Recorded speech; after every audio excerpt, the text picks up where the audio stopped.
দুপুরবেলায় আমি রান্না করছিলাম, আর এই গরমের মধ্যে আগুনের সামনে তো আরও 10 গুণ বেশি গরম লাগে।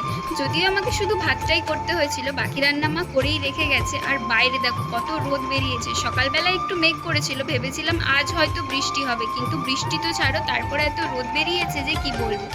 কয়েক সপ্তাহ আগে পর্যন্ত অন্তত রোদ ঝড় বৃষ্টিটুকুও হতো, এখন তো সেটাও হয় না। যা গরম পড়েছে, জানি না কবে আবার বৃষ্টি হবে। যাই হোক, আজ দুপুরবেলায় রান্না হয়েছিল আলু সেদ্ধ, ঢেঁড়সের তরকারি, শাক ভাজা আর মাছের টক। আর এই গরমকালে মাছের টক খেতে ভীষণ ভালো লাগে। আর এই গরমের মধ্যে আরও একটা সমস্যা হলো পিঁপড়ে।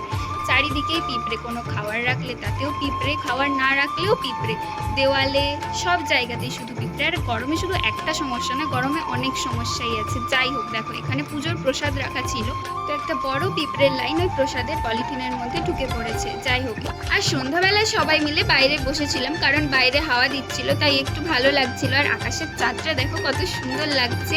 তো এভাবেই গরমে নাজেহাল হয়ে আজকের দিনটা কেটে গেল। তো তোমাদের সাথে দেখা হবে পরের ভিডিওতে।